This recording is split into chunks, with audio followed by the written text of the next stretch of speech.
사사기 21장 말씀입니다. 마지막이죠. 사사기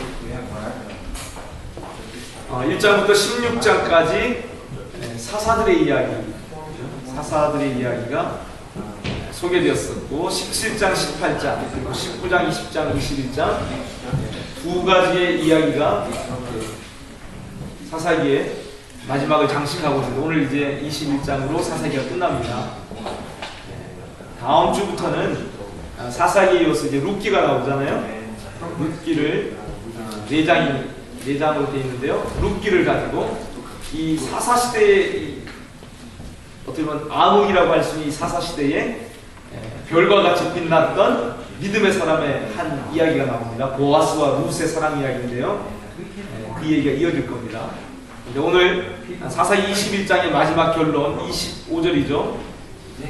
그때 이스라엘의 왕이 없으므로 사람이 각각 그 소견에 오른 대로 행하였더라.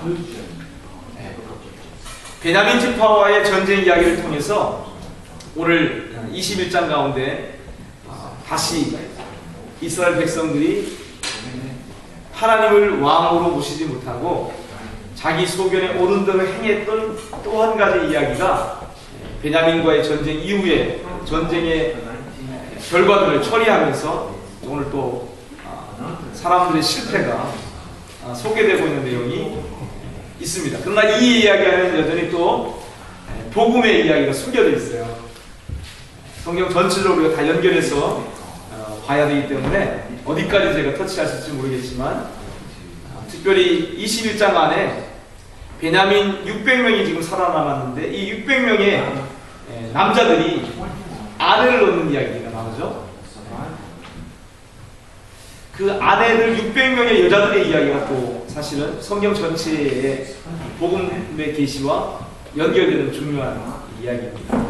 어디까지 우리가 함께 다룰 수 있을지 모르겠지만 사사기 21장을 통해서 우리가 다시 한번 십자가에 달리신 예수님을 우리가 주목하고 주님이 가셨던 그 십자가의 길을 주님 나도 이 땅에서 갈 수 있도록 은혜를 베풀어 주십시오.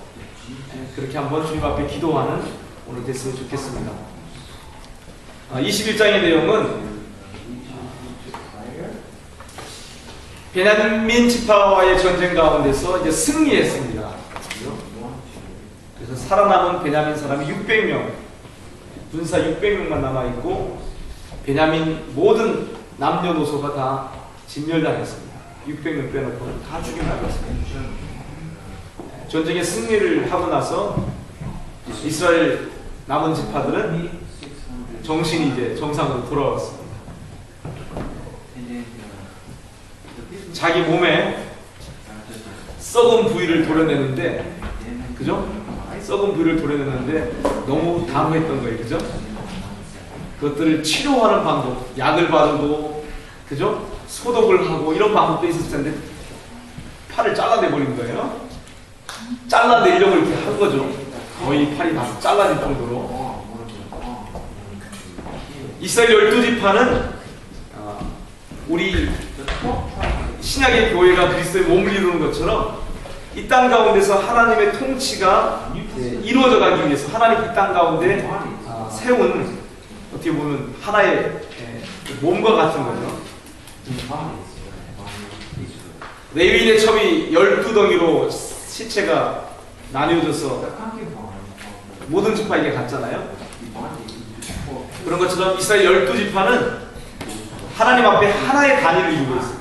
하나님이 아브라함과 언약을 맺으시면서 너의 자손과 내가 그 자손들의 하나님이 되겠다. 그죠? 너희는 나의 백성이 될 것이다. 언약하시는 백성이다. 12이라고 하는 숫자가 완전수입니다. 성경에서 완전수예요. 시간 안에서 완전수는 7으로 보통 우리가 얘기하는데 이 12이라고 하는 숫자는 영혼 안에서의 완전수예요. 그래서 요한계시록에 가보면 10이라는 숫자가 많이 나오는 거예요. 구약의 12지파, 신약의 12사도 12이 왜 그러냐면 이게 완전수입니다. 완전수. 삼위일체 하나님이 이 세상을 동서남북 4로 돼 있잖아요. 하나님 삼위일체 하나님을 3으로 얘기하면 3, 4, 10이잖아요. 하나님과 하나님이 창조하신 이 땅이, 이 세상이 연합되는 거죠. 하나가 되는 거죠. 그게 영혼의 이야기거든요. 영혼 안에서 이루어질 게 바로 뭐냐면 이 세상 나라가 하나님의 나라가 되는 거죠. 세세토록 하나님이 그래서 왕노릇 하시는 것이 영혼에 대한 그림이거든요. 근데 지금 한 지파가 완전히 사라지게 되어버렸다는 거예요. 왜 그런 문제가 발생했냐면 또 600명 남았는데 이 600명이 이제 자손을 낳으면 되는데 맹세를 했다는 거예요. 베냐민과 전쟁하러 이스라엘 백성들이 모였을 때 이스라엘 다른 지파들이 어떤 맹세를, 두 가지 맹세가 오늘 나오죠. 한 가지 맹세는 뭐였냐면 우리 가운데 있는 그런 악을 처리하는데 지금 베냐민과 전쟁을 해야 되는데 여기 올라오지 않는 함께 마음을 합해서 이스라엘 민족 가운데 일어난 이 문제를 해결하는데 한 마음으로 함께하지 않는 사람들은 우리가 죽이겠다. 이런 맹세를 했다는 거예요. 또 한 가지 맹세는 베냐민 사람들에게 절대로 이제 우리 딸을 주지 않겠다. 그런 맹세를 했다는 거예요. 두 가지 맹세가 나옵니다. 사실은 사람이 맹세를 할 때는 그 맹세는 꼭 내가 뭐를 내가 꼭 해내겠다 아니면 지키겠다는 결단의 표시도 되지만 예수님께서는 그렇게 얘기했죠. 맹세하지 말라. 그냥 너희의 말은 예면 예고 아니면 아니요 하라고 했잖아요. 맹세는 사실은 하나님이 아닌 우리가 하나님이 아닌 우리가 하나님처럼 모든 것을 내 뜻대로 내 원하는 대로 내가 하고야 말겠다고 하는 결단, 인간의 어떤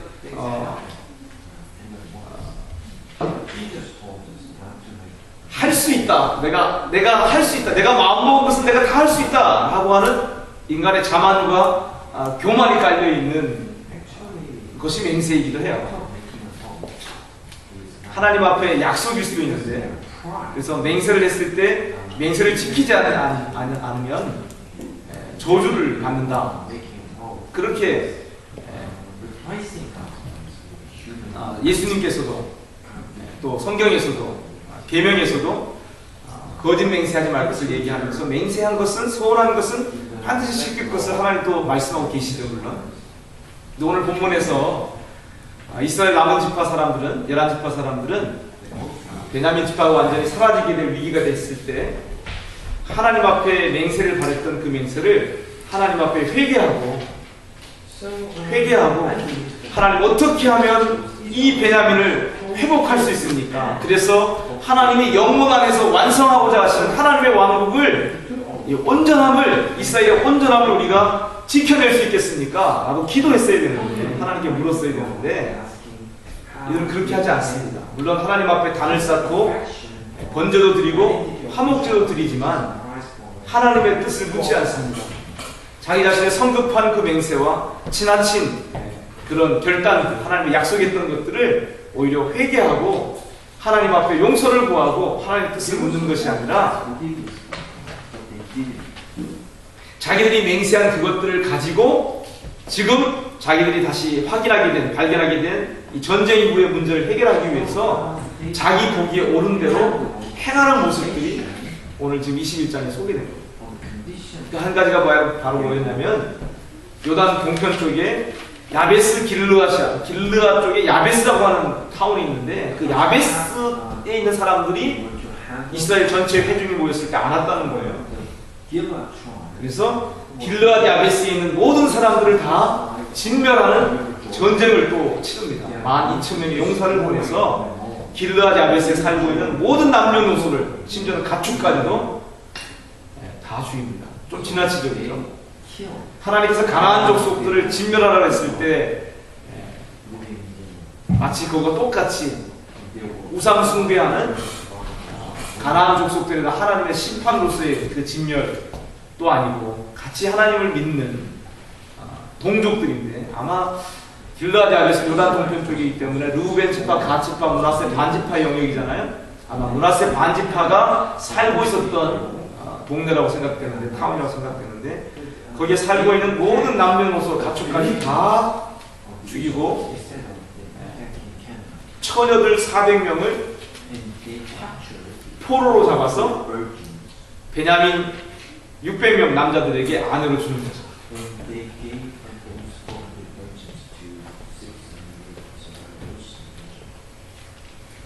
그리고 또 한 가지는 이제 200명이 모자라잖아요. 200명이 모자라니까 그 200명을 채우기 위해서는 또 이제 장로들이 모여서 또 이제 자기들 의견, 자기 보기 옳은 대로 손을 하나님께 묻지 않죠. 왕 앞에서 주님의 뜻을 물으면서 기다리지 않고 그들은 또 하나님의 성막이 있는 실로에 1년에 3차례 이스라엘 모든 남자들이 올라가서 절기를 지킵니다. 무교절과 맥주절과 그리고 장막절 이 3절기 동안에 모든 이스라엘 남자들은 의무적으로 하나님 앞에 절기를 지키러 올라갔는데 오늘 그 여호와의 절기 가운데 아마 포도 얘기가 나온 거 보니까 포도원 얘기가 나오니까 장막절인 것 같아요. 가을 절기 같은데 이 가을 절기에 남자들이 올라갈 뿐만 아니라 이스라엘의 순결한 처녀들이 여호와의 집을 섬기기 위해서 절기 때에 올라가는 일이 있습니다. 그래서 결혼하지 않는 처녀들이 장막절 절기 기간 동안에 하나님의 성막에 올라가서 하나님을 예배하면서 그 절기를 지키는 데 필요한 모든 섬김들을 제공하는 헌신된 경건한 소녀들이 있었던 거예요. 그런데 이 장로들이 결정한 게 바로 뭐냐면 베냐민 200명에게 너희가 포도원에 숨어 있다가 여호와의 절기에 실로의 여자들 또는 실로의 딸들이라고 나와 있죠. 또는 춤추는 여자들이라고 표현되어 있죠. 오늘 보면 하나님을 예배하면서 장막절의 그 추수의 기쁨을 하나님 앞에 감사하면서 잔치할 때 이 실로의 딸들이 이제 춤을 추는 거예요. 우리 옛날에 강강수월 하는 것처럼 춤을 추는데 처녀들이 베냐민 장정들이 이 어린 처녀들을 납치해 가서 아내로 삼는 것을 제안하고 실제로 그렇게 하죠. 여러분 보십시오. 오늘 본문의 이야기를 보면 자기들의 섣부른 맹세로 인해서 베냐민 지파를 보존하고 온전케 하는 게 불가능하게 되니까 자기들의 보기에 옳은 대로 소견대로 그리고 자기가 맹세한 것을 그대로 지켜서 자기는 아무런 해나 저주나 형벌을 받지 않으려고 이스라엘 남은 지파들이 길르앗 야베스 거민들을 다 죽이고 400명의 처녀들을 포로로 잡아갔고 그리고 실로의 여호와의 절기에 하나님을 예배하고 섬기는 실로의 딸 춤추는 여자들 납치해서 결혼하게 했습니다.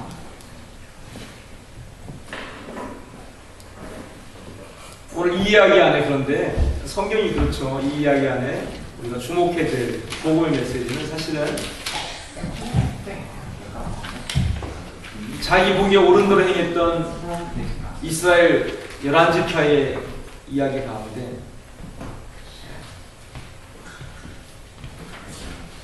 600명의 여인들 길르앗 야베스의 400명의 자기 부모와 형제와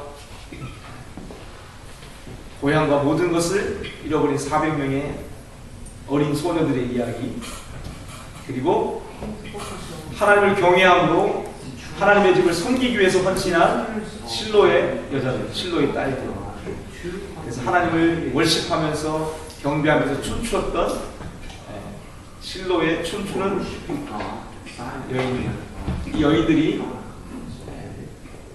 포로로 잡히고 또 납치되어서 강제적으로 결혼하게 된 거죠. 오늘 보십시오. 이스라엘 11지파 사람들은 자기 자신을 하나님 앞에 회개하면서 하나님의 뜻이 이루어지도록 자기 자신을 희생하는 것이 하나도 나타나지 않죠. 오늘 본문에 그죠? 마지막 이야기에서. 그래서 오늘 사사기 마지막 절이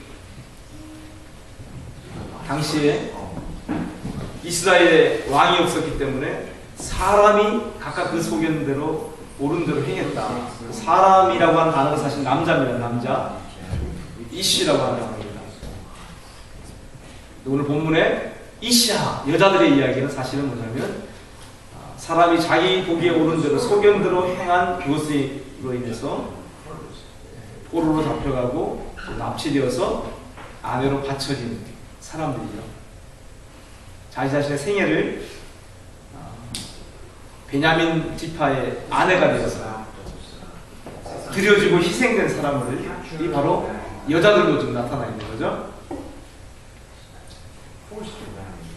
여러분 성경 전체에 나타나는 이 희생의 이야기, 헌신의 이야기, 이 이야기의 정점이 사실은 십자가 이야기죠.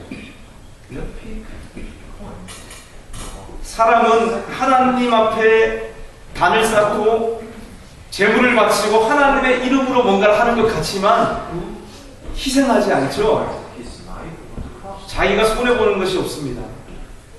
그런데 하나님은, 성경의 하나님은 어떤 하나님이시냐면 죄인들을 사랑하시고 죄인들을 용서하시고 구원하시기 위해서 가장 큰 희생을 치르시는 하나님으로 성경이 얘기해요. 오늘 이 21장 안에도 그렇게 하나님의 십자가의 사랑의 길, 희생의 그 길을 따라갔던 희생자의 이야기가 숨겨져 있죠. 지금 600명의 여인들을 통해서. 근데 특별히 오늘 우리가 주목하기 원하는 것은 실로의 딸들, 춤추는 200명의 여인들의 이야기입니다. 여기 안에 어떤 비밀이 숨겨 있을까요?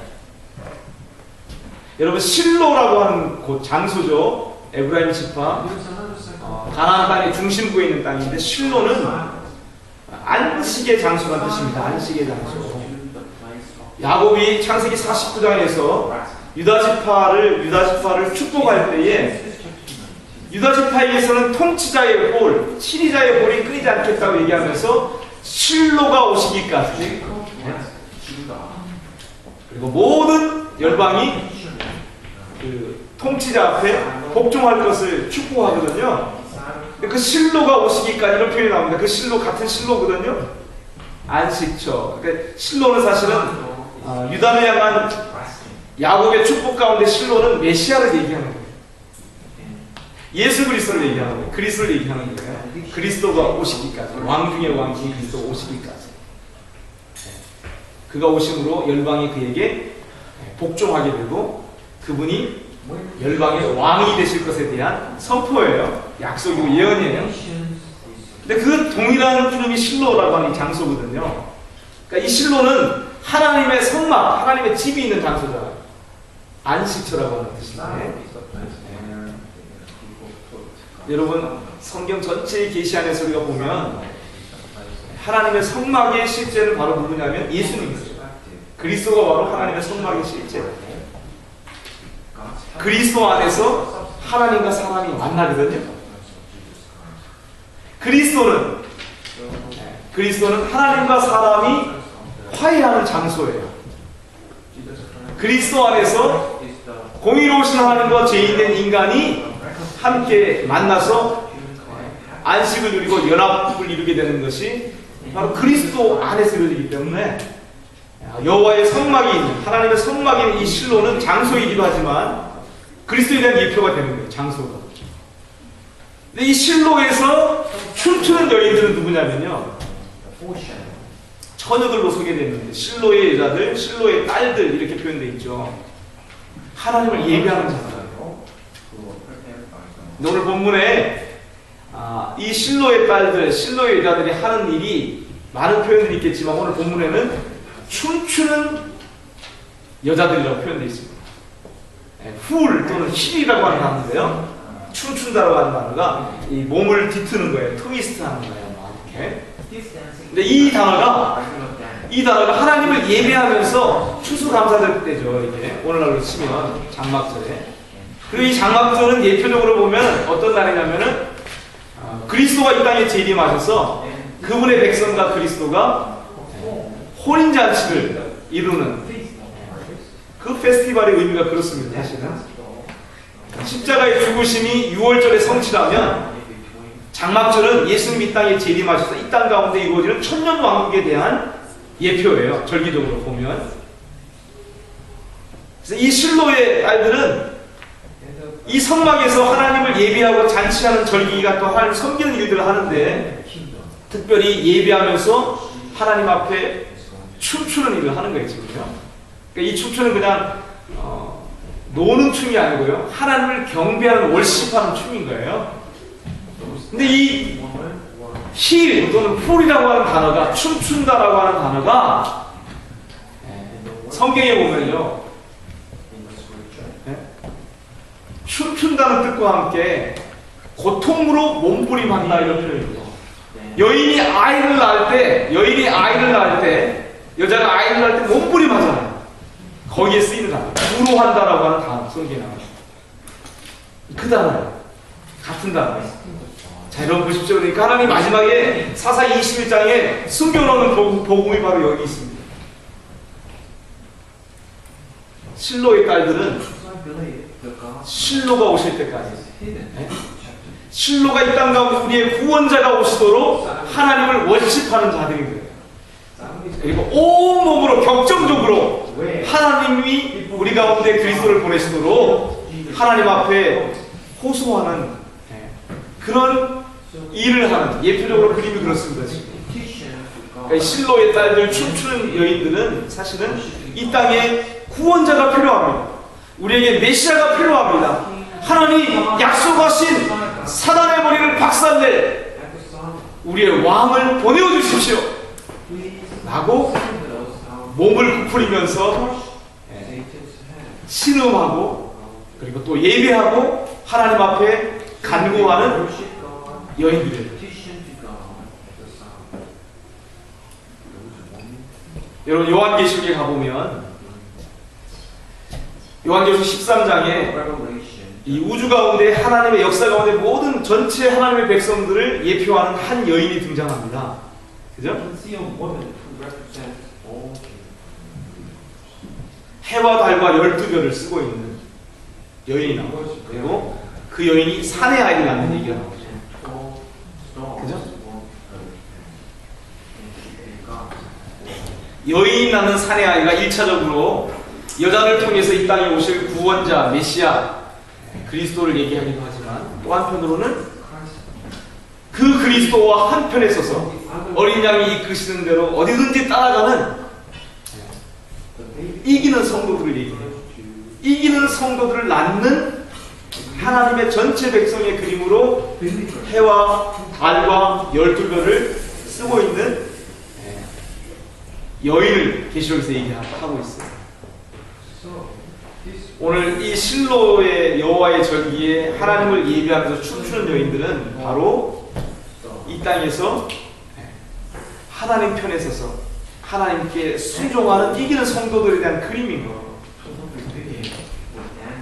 그래서 사사기의 마지막 결론이 남자들은 다 자기 복에 옳은 대로 행했는데 이 사사기 21장에 여인들의 이야기를 숨겨놓고 있는 거예요. 모든 이씨 남자들은 다 각각 자기 복에 옳은 대로 행했는데 오늘 21장에 숨겨진 이씨야 여자들, 아내들, 이 여인들은 이스라엘 백성들이 하나님 앞에 자기의 소견대로 자기는 전혀 하나도 희생을 하지 않고 길르앗 야벳 사람을 다 죽이고 그리고 하룻밤에 그냥 자기 부모 형제를 떠나서 베냐민의 아내가 되어버리는 실로의 200명의 여자들을 통해서 하나님께서는 베냐민 지파를 회복하시고 이스라엘 12지파를 온전케 하신 얘기가 지금 담겨져 있네요. 사람의 계획으로 했지만 하나님께서는 그 계획 속에서 하나님의 말씀에 순종하고 자기 자신을 하나님의 언약의 성취를 위해서 자기 자신을 산제물로 희생해 드리는 하나님을 머리 삼는 여인들을 통해서 하나님이 이스라엘 12지파를 보존하시고, 그래서 여러분 이어지는 이제 룻기후의 사무엘 상하 이야기를 보면 이스라엘의 첫 번째 왕이, 하나님을 대표하는 왕이 이 베냐민 지파에서 나타납니다. 그것도 기브아 사람, 기스의 아들 사울이라고 하는 사람이 이스라엘의 첫 번째 왕이 돼요. 그러니까 이 사울은 누구의 후손입니까? 이 실로의 딸들, 그죠? 아니면 길르앗 야베스의 처녀들과 베냐민 소위 자손과의 관계에서 태어난 자손인 거죠. 여러분 신약에 가보면 이방인의 사도가 되었던 바울 있잖아요. 바울이 바로 베냐민 지파 사람이에요.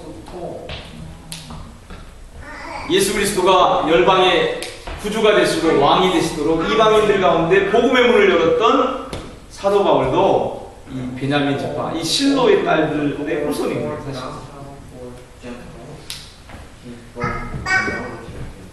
여러분, 우리의 삶 가운데 하나님의 언약을 성취해 가시고 이뤄 가신 하나님은 이렇게 자기 소견에 옳은 대로 행하는, 자기 스스로 머리가 되어서 살아가는 남자들이 아니라 하나님을 머리로 삼고 자기 머리를 덮어 하나님의 말씀과 뜻에 순종하기 위해서 자기 자신을 내어드리는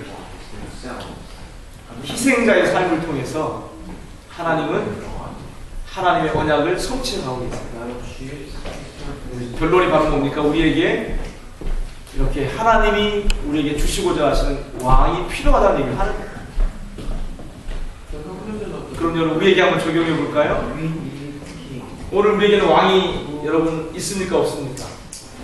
예수님이 우리의 왕이 되시기 위해서 이 땅에 오셔서 십자가에 죽으시고 부활하셔서 주와 그리스도가 되셨어요. 우리의 왕이 되셨다는 얘기예요. 우리의 임금이 되셨다는 얘기예요.